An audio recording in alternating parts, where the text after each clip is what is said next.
Welcome to Introduction to RCOs, part of the Philadelphia City Planning Commission's Learning Series.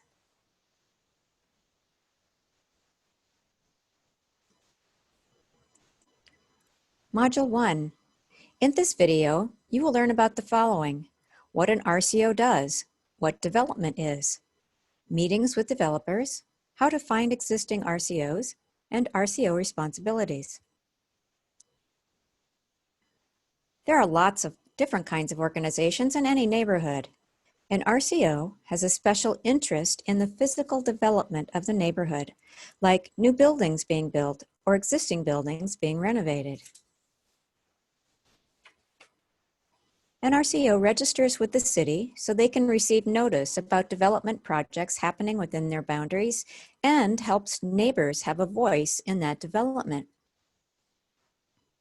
You could say the first job of an RCO is to learn about how development works, so they can help community members understand it for themselves. Development can be complicated. The language of development uses words and phrases that you may not be familiar with.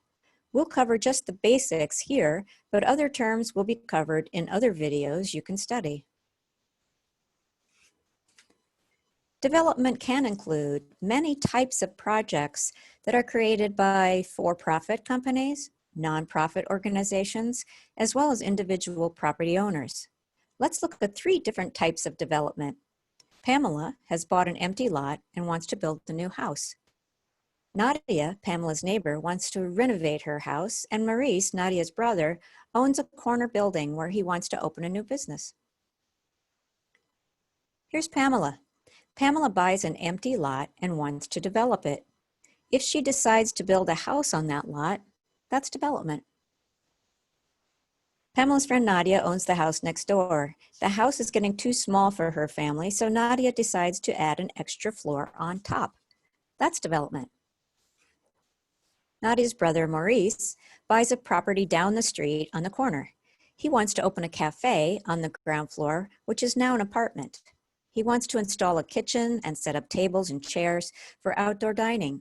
That's development.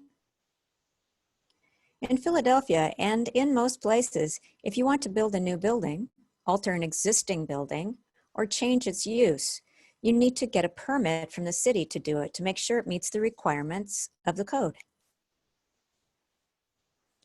One type of permit ensures that the changes result in safe buildings. The rules for constructing buildings are in the building code. Permits also ensure that the changes are allowed by zoning.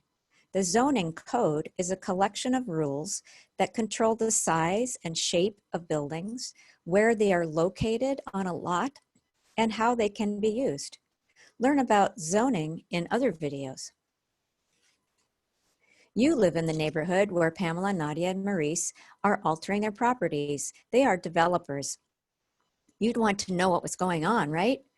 They all need to notify your neighbors by placing their permit sign on their properties where everyone can see it. Every project that needs a permit has to do this. Developers of some projects are required to do more than just provide a sign to notify neighbors. They're required to go to a meeting with the community where neighbors can learn about and discuss a proposed development. This is where RCOs can help. Pamela, Nadia, and Maurice were not able to get permits because their development plan did not meet the code or the minimum requirements of the law for that kind of project. Because they will need special permission for what they want to do, the law requires that they first meet with the registered community organization, in these cases, Pickletown United. Pamela couldn't build her house on the empty lot because she wanted to cover her whole lot with a house and not provide space for a backyard, which is required by the zoning code. Pickletown United can ask her why she didn't include it. Nadia wants to have 15-foot-high ceilings on the new 3rd floor addition to her house, so it will be taller than what's allowed by the zoning code. Pickletown United can ask her why this is important. Maurice bought a property that allows for apartments, but he wants to change that use for a cafe. Pickletown United can ask him questions about the cafe. How many people will be seated? Will it be sit-in or take-out? How will it impact the street, the block? As an RCO, Pickletown United has a few jobs to do when it comes to the community meeting. Once notified of the developer's request, the RCO schedules the meeting and invites members. It also must be open to the public. The RCO hosts the meeting and makes sure everyone gets a chance to participate. The RCO also writes its opinion of the project, what happened at the meeting, results of a vote, if there was one, and sends it to the city as a letter or as testimony. Acting as an RCO is a big responsibility. It takes a lot of organization and commitment to meet the requirements of this step in the development process. People will have different opinions and may feel strongly about different kinds of development. The RCO must navigate those opinions and represent the community. First, find out if there are existing RCOs in your area. It's better to join an existing RCO that is already set up than to try to organize a new one. Go to openmaps.phila.gov, scroll down on the left side menu and find Registered Community Organizations. Click on the box to turn on the layer. Click on the map within your area to find out about all the RCOs near you. Or email rco@phila.gov and ask. If you find one or more existing RCOs in your area, you could go to their meetings and ask how you can help. There's no need to form another organization.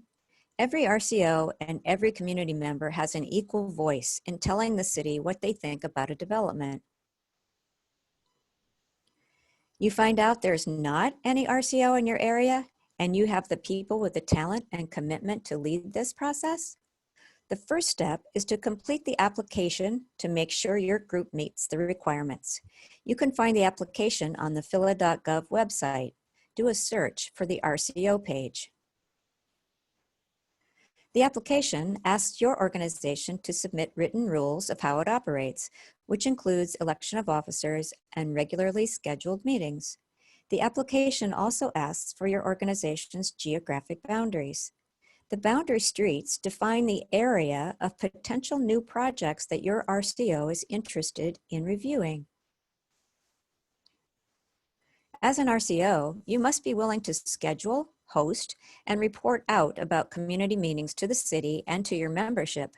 You must have people in your organization who are willing to take on these responsibilities to make sure the process is fair and represents your community.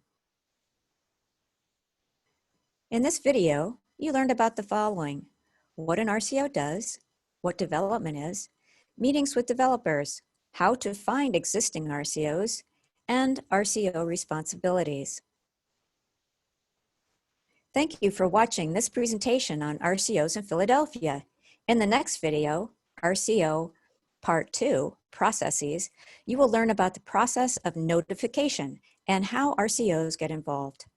If you're not interested in being part of an RCO, but do want to get more involved with development in your community, other videos from city planning will explain how.